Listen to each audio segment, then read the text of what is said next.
Gracias, Fede. Ya le damos la bienvenida al periodista Checho Bianchi. Un placer tenerte aquí. ¿Cómo estás? ¿Qué tal? Buenos días, ¿cómo andan? Y acá tenemos el libro, Checho, tu última investigación, 7 relatos atrapantes, conmovedores. Realmente me imagino que debe haber sido difícil para ti, bueno, todo lo que fue la investigación de estos casos terribles que tanto nos conmovieron como sociedad, de femicidios recientes, además, algunos de ellos realmente muy recientes en el tiempo. Sí, lamentablemente estoy ya un poco curtido, ¿no? Es decir, de tanto trabajar temas de este tipo, antes en Santo y Seña, antes en la prensa escrita, en los libros también. No te voy a decir que me insensibiliza porque eso nunca pasa, pero terminás poniéndote en modo profesional y también queriéndote involucrar hasta por ahí nomás. Digamos, la mirada del cronista tiene que permitir cierto involucramiento con la historia y con lo que estás escuchando, pero no al punto de perder de vista que uno es un cronista y que no puedo jugar ni a ser detective, ni a ser policía, ni puedo hacer justicia, ¿no? Pero sí, son casos muy fuertes. Sentía que alguien tenía que hacerlo, que en 2016 y 2017, sobre todo el comienzo de este año, el primer trimestre, tuvo números que nos abrumaron y nos sorprendieron a todos, y creo que de eso tuvo mucho que ver la marcha convocante del 8 de marzo. Y me parecía que estaba bueno ponerle caras a esos números, ¿no? Ponerle rostros a esos nombres, y bueno, fue lo que intenté hacer. Lamentablemente, tenías para elegir casos, por lo que vos decías, ¿no? Sí. Las cifras que abruman, esta situación que nos hizo replantear un montón de cosas, nos hace replantear un montón de cosas como sociedad. ¿Cuál fue el criterio que utilizaste para seleccionar las 8 historias, no? Son 7. 7. Algunos casos muy mediáticos, me parecía que estaba bueno descubrir alguna cosa más allá de lo que se vio en la tele, de lo que se leyó en los diarios o en los portales. Por poner dos ejemplos, el caso Lola Chomnalés y Valeria Sosa. Me parecía que más allá de lo que todos nos habíamos enterado, tenía que haber mucho más por descubrir, y así fue. Y creo que en ambos casos aporto cosas novedosas, producto de muchas horas de trabajo, de hablar con los familiares, con los hijos, con los mejores amigos, con la policía, con la justicia, de leer los expedientes judiciales, los vecinos, los potenciales testigos. Y bueno, logré lo que pretendía, ¿no? De Lola Chomnalés sigue siendo un caso abierto, Sí. ¿verdad? Viajaste, me imagino que a Buenos Aires para entrevistarte con la A familia. Balizas también. Contabas allí que, por ejemplo, en el libro, que bueno, pudiste tener el testimonio de los padres, no así de su madrina y Es el verdad. marido de la madrina, que es donde se quedaba Lola cuando fue a Balizas. Sí. Por ejemplo, ¿qué nos podés...? Porque a veces, claro, no da el tiempo en la televisión de contar la historia de cada Exacto. una de estas mujeres. No es que sea culpa de otros colegas, es que cada medio tiene su formato, ¿no? ¿Y qué es lo que podés aportar, digamos, a esto que aún continúa la investigación abierta? Hay sospechas cruzadas. El entorno o mejor dicho, el artesano pescador que encontró el cuerpo de Lola tiene ciertas hipótesis que apuntan al entorno de la familia, al propio entorno de la familia. Él tiene algunas teorías un poco alocadas también de que esa no era Lola, Lola está en Miami, sana y salva. Por otra parte, la familia de Lola, los padres, tienen sus propias teorías. Y no se hablan con la madrina. Ya no, es un diálogo roto. Ese es un diálogo roto. Afortunadamente, la mamá de Lola va a estar acompañándome el martes que viene en la presentación del libro. Y después, bueno, las hipótesis judiciales del caso y policiales. ¿Recuerdan ustedes? Hubo un desfile de sospechosos por el juzgado y entraba a una puerta, Sí, se parecía un decía que despiste había total. confesado que era y salían por otra puerta y no era. Y Valeria Sosa lo mismo. Valeria Sosa es un caso que conmovió a esta sociedad y Vamos a estoy recordar seguro. el caso de Valeria Sosa, Sí, ¿verdad? bueno. Que además da el título del libro. Exacto. Estamos hablando de una chica, no pudo bailar porque estuvo a una semana de desfilar en las llamadas con Mi Morena, que era su gran sueño. La termina matando frente a sus 2 pequeños hijos, a quemarropa, su exnovio, su expareja, policía él. Había 2 denuncias por violencia doméstica que no fueron escuchadas, porque todas las alarmas sonaron. Nunca lo desarmaron y con su arma de reglamento, bueno, ni siquiera le pusieron la tobillera electrónica. Claro. Y, Es más, vos decís en el libro que él se amparaba en eso de que era policía y que no le iba a pasar nada. sí, ¿no? él se jactaba de eso.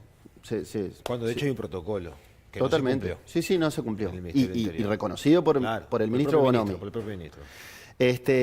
Y bueno, también ahí hablar con todas las partes, incluso con todos los vecinos que estaban en ese pasillo, y que cada uno me dio su versión de los hechos. Descubrí cosas como que, por ejemplo, Valeria no murió en el acto, agonizó durante media hora. Ahí vemos otra ausencia más del Estado. Porque una cosa es que no vayan las mutualistas privadas, que no fueron, porque ella no era socia, y otra cosa es que no vaya la... Hay omisión de asistencia en todo caso. Por eso, que no vaya el móvil de la salud pública. Bueno, pero ahí va, es interesante lo que decís, porque de casos resueltos extraes cuestiones que no habían trascendido. Supongo que la investigación debe ser bien distinto cuando abordás el tema de, por ejemplo, Valeria y el de Lola, que todavía no hay una conclusión o una resolución judicial. Entonces, vos decís, no juego a ser investigador ni policía, lo mío es ser cronista, pero lo ves de encarar de forma diferente los temas. Y te vas dando cuenta, a ver, también aporto mi sensibilidad y mi espíritu crítico, entonces, aunque intente evitarlo, saco mis propias conclusiones. Ahí va, ¿no? Me armo mi foto, digamos. ¿Y en el de Lola tenés tu teoría más o menos armada? Es el caso que más me despista de los 7. Es el caso que más me despista. No tengo... yo me abono a la teoría de Jorge Barrera. Hoy o mañana alguien... El abogado de la familia de Lola. El abogado de la familia de Lola. Yo creo que hoy o mañana, por otro delito, va a terminar cayendo.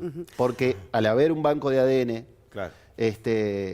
Va a caer por otra cosa. Ahora, Checho, también decís que por primera vez en estos casos, porque ya has hecho crónica roja, digamos, y has escrito al respecto, pudiste conversar con los autores de los crímenes, no sé en cuántos casos. En un caso solo, porque... ¿Cómo fue esa experiencia de hablar nada menos que con el asesino, en definitiva? Sí. Creo que le aportó mucho a esa historia, que es el caso de Analía Perdomo, una adolescente cruelmente asesinada en Fraiventos, porque fue, según la justicia, fue violada por 2 personas y luego arrojada desde un precipicio, desde un barranco al río Uruguay. Fue un caso muy cruel. Y bueno, él aduce ser inocente, pero ya sabemos que la cárcel está llena de inocentes, entre comillas, ¿no? Tuve una charla larga con este hombre en prisión, donde creo que cae 2 o 3 veces en contradicciones, pero bueno, lo juzgará el lector cuando la lea, ¿no? Pero creo que le aportó mucho a la historia también. Le agradezco a él que me haya dado incluso su nombre y apellido para contar esa charla, donde además no había nadie más, él y yo en la prisión. No había un guardia, no había nada. Te tenés que desprender de todos tus trabajar prejuicios, digamos, sobre la persona, Totalmente, ¿no? de todos los prejuicios. Empezar de cero como si que me acabo de enterar del caso. Porque no puedo predisponerme contra él. De hecho, él ya está siendo juzgado por la justicia, no quién soy yo. Ahora, pero creo que sí que le aporta algo bueno y que me venía costando desde el libro anterior tener la palabra de quien fue procesado por el crimen, ¿no? ¿Hay un público específico al que le interesa bucear sobre este tipo de historias? Muchas veces se le critica a los medios el sensacionalismo por abordar de determinadas maneras estas noticias. Acá vos proponés un trabajo diferente de investigación, abordando incluso el tema desde el punto de vista emocional, en muchos casos. Pero, ¿qué tipo de público entendés puede ser el que opte por una lectura de estas características? Yo creo que sí hay un público, hay un nicho claro, hay gente que le interesa esta temática, sin ir más lejos. Esta tarde voy a estar en el Centro Cultural de España como uno de los oradores o presentadores de la Semana Negra, que es un evento que ya tiene varios años y que precisamente la única temática es hablar de literatura policial y periodismo en este sentido, y es toda una semana precisamente con autores que nos dedicamos a esto y se llena, el auditorio se llena. Creo que hay un nicho, hay mucha hipocresía, hay ¿no? De la crítica que se hace a los medios, claro, pero en realidad todos consumen, tal vez. Pero está bien lo que dijiste del sensacionalismo, porque vos mismo lo dijiste por cómo lo tratan. Si yo doy una noticia policial y le pongo una musiquita tenebrosa y muestro sangre todo el tiempo, o solo gente llorando, y reitero, una música dramática, y bueno, eso es una forma de tratarlo. Ahora, si yo... Pero la gente lo consume. La gente lo consume, bueno, ahí entramos en Sí, el tema huevo y la morbo, gallina, ¿no? Pero por eso mismo. Por eso Pero eso puede llegar a ser tildado de sensacionalista. Si vos contás la misma historia con detalles, pero detalles reales, sin agregar un ápice a lo que realmente fue, y no le agregás otros condimentos como música, como sangre, entonces no es sensacionalista y va a ser igual de consumido. Te ato a eso también, a la reflexión que propones, ¿no? Porque digo, tanto estamos hablando de violencia de género, de esta problemática gigantesca para nuestro país, de estas cifras que alarman. Sí. Más allá de contar la historia de estas 7 mujeres, decíamos, una de ellas no murió. No murió. Está el caso también. Que cuenta en primera persona cómo se salvó, cómo ve a sus 2 hijas prácticamente, o sea, ser heridas, lastimadas por su propio padre. Caso muy, muy reciente, fue Muy ahora. reciente, hace un par de meses, 2 o 3 hace un par de meses, exactamente. Que su propio padre les dispara frente a ellas. Pero y cómo de no mediar... Para ¿Cómo? vengarse de Para ella. vengarse de ella, digamos, sí, que sí, pasó daño a para la que a mujer, ella le dispara, duela. claro. Y cómo de no mediar por la intervención policial en ese caso, el desenlace pudo Que haber las sido hijas otro. están fuera de peligro. Sí. Vamos a decirlo. Pero al respecto te quería hacer esa pregunta que es conocer los detalles de estos casos. Pero además también acá hay un tema de la sociedad toda. Totalmente. ¿No? ¿Qué es lo que propones desde ese lugar, ¿no? Desde esa reflexión de todos que convivimos en esta violencia, en definitiva. Bueno, ese capítulo es bien paradigmático para contestar tu pregunta, porque para repasar cómo se llega a ese día, en mis charlas con Cintia nos remitimos a su infancia y cómo ella fue creciendo, en qué ambiente fue creciendo, en qué barrio, en qué ambiente familiar, el tratamiento con esa pareja. Ella confiesa en el libro, no estoy cometiendo ninguna infidencia, que no estaba enamorada, que nunca estuvo enamorada y tuvo 4 hijos con el padre. Pero bueno, él la sacó de un ambiente nocivo que era su familia, una familia totalmente disfuncional, y lo tomó como una salvación, se fue con él y se metió en una espiral de violencia que continuaba la violencia que ya veía en su casa. Entonces, contesto tu pregunta. Es un poco poner en contexto la situación. Decir, bueno, pero ¿cómo llegamos a este día? Vayamos más atrás. ¿Cómo se llega a todo esto? Claro, ¿cómo hay un punto de quiebre donde aceptamos esa violencia que después se nos va de las manos? Sí. ¿Cuántas Cintias debe haber también? Totalmente. Dispersadas por Uruguay. Totalmente. Vos decías más temprano, César, te curtiste un poco. La profesión te fue curtiendo. El investigar sobre estos casos, no específicamente para este trabajo, sino en los anteriores que has hecho, te han generado una caparazón protectora, más allá de el profesionalismo que le pones a tus emprendimientos.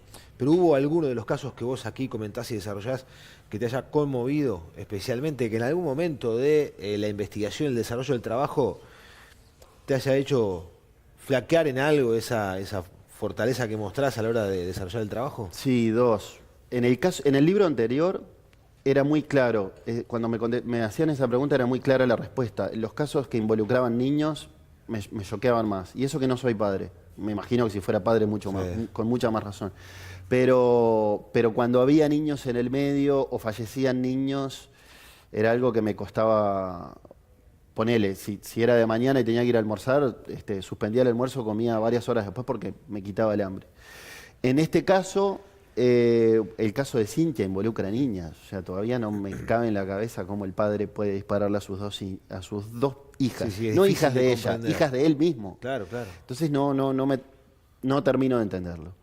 Y el otro es el de Analía Perdomo en Fray Bentos, porque habla de, fue vejada por 2, aprovecharon que ella se desmayaba y tenía cierta epilepsia, entonces claramente hay un femicidio, ¿no? Un crimen de odio, es aprovechar la fortaleza del hombre por sobre la mujer y todavía después arrojarla desde un barranco.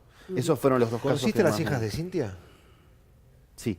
¿Sí? Sí, en el hospital militar cuando se estaban hospital policial cuando se estaban Le recuperando. pusiste cara a esa agresión, que terrible todavía, lo que vos decías, Sí. ¿no? Eso de poder entender cómo un padre le dispara a sus hijas, para vos tienen rostro además. Tienen rostro, es más, presencié el encuentro por primera vez entre el policía que le salvó la vida y ella. Ya. Te diría que hasta yo oficié de nexo. y nos encontramos los tres, el policía, los dos policías que intervinieron, yo, Cintia y las hijas. Qué Y te momento voy a decir que ese abrazo entre Cintia y el policía que le salvó la vida duró, no te miento, pero 1 minuto y medio. No se separaban. Qué momento. Qué fuerte, ¿eh? Cuántas cosas y no que se decían erizan cosas la al piel. oído, se decían cosas al oído y se abrazaban y se acariciaban. Y para mí, yo no sé si eso queda reflejado en el libro, pero a mí me marcó. Checho, a veces uno también tiende a pensar de que esto pasa con mujeres jóvenes o pobres. o claro, Y tiene no. también, piensa que esto sucede únicamente a algunas mujeres En un contexto. en determinados contextos, exactamente. Sin embargo, también, no solo acá queda claro de que no es así, en la vida real, digamos, pero también hay un caso de personas mayores, víctimas de esto. Sí. Y está bueno que también cuentes esa otra cara del femicidio, cuando también tiene que ver con mujeres, en este caso, bueno, Ancianas. ancianas. Bueno, es el caso de Paysandú, también es un caso bastante reciente. Un nieto que, junto con un cómplice que están en prisión, por robarle a la abuela y a la bisabuela, en definitiva, 40.000 pesos, que fue todo lo que consiguió, 40.000 pesos. Y mata a la abuela, quien le decía mamá, porque él vivía con la abuela, quien le daba cobijo. Es morder la mano que te da de comer, ¿no? Y de una forma sanguinaria. Dos ancianas que lo que pretendían era irse a dormir la siesta y venían de cocinarle a él. Volvemos de nuevo que es difícil de entender, ¿no? Pero bueno, en el ejercicio de intentar entender no dejo de hacerlo. Los sociólogos tendrán trabajo también, me imagino, los sociólogos del Ministerio del Interior, Sí, claro. que tanto han aportado para estos estudios que ha hecho sobre femicidio el Ministerio.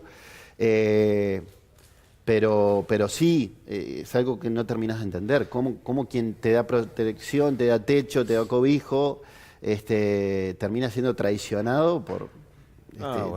y por tan poca plata, ¿no? Claro, pero esos casos, ¿no? Dispararle a sus hijas, en fin, esto que vos acá acabas de contar. Ayer desarrollamos la noticia y una nota respecto a la demanda que hacen organizaciones feministas para reclamar en este proyecto de rendición de cuentas más presupuestos para el tratamiento del abordaje de estos temas para la política Sí. que se lleva adelante Y para con relación a acciones estos temas puntuales y acciones concretas. Y vos entendés, producto del vínculo que ha generado con víctimas, pero autoridades, también sociólogos, que se va por el camino adecuado para tratar de revertir esta durísima realidad que sacude al Uruguay. Mira, hay dos leyes. La ley que tipifica el femicidio como agravante y la ley integral de violencia de género. Y están durmiendo el sueño de los justos. Están encajonadas. Tras el 8 de marzo, una marcha hiperconvocante, políticos de todos los partidos, porque claramente da rédito sumarse a este carro. ¿Qué pasó? Nada. No pasó nada. ¿Y crees que con estos casos que has investigado a fondo se evidencian las fisuras de respuesta del claro. Estado a estas mujeres, cada una en su debido situación sí. y en cada una en su momento? El caso de Cintia y el caso de Valeria Sosa es clarísimo que hay una ausencia del Estado. Que en el caso de Valeria Sosa es reconocido por el propio ministro, aunque la justicia todavía le da la razón al Estado, es decir, todavía no ha comprobado que hubo ausencia del Estado, como reclama la familia de Valeria Sosa. Bueno, es algo difícil de entender. Claro. ¿Está apelando la familia de Valeria Sosa todavía la tenencia de los hijos que Pues están con la abuela paterna. los abuelos Sí. paternos? O sea, los padres del asesino, ¿no? Claro, sí, es todo un tema. Y el tratamiento que se le da desde el punto de vista psicológico a los policías, por las condiciones en las que trabajan y todo, sí. que muchas veces canalizan la violencia en el lugar donde no deben hacerlo, ¿no? Felicitaciones, Checho, por este Acá por está el este libro, trabajo, hay que entonces. leerlo, son estos 7 casos, ¿verdad? Realmente, y como decís, ¿no? Sí. Mujeres como tantas otras que viven en este país de 3 millones de habitantes, donde 3 son asesinadas por mes por asuntos de violencia, por femicidio, por violencia de género. Muchas gracias por esta investigación que además, favor. bueno, casi que culminó hace muy poquito, porque los casos Sí. son tan recientes, algunos de ellos, que está todo Sí, hace realmente un fresco. mes y poco lo entregué y ya fue a la imprenta y ya salió. Es medio utópico pedir que no haya más temas de estas características que te inspiren a otras investigaciones así, pero bueno. Preferiría cambiar de temática. Por eso, ¿no? Que vuelvas a escribir de fútbol, de lo que Sí. sea, pero hoy la realidad nos sacude con este tipo de cosas, así que el trabajo está muy bien hecho. Gracias. Muchísimas Muchas gracias. gracias por haber venido.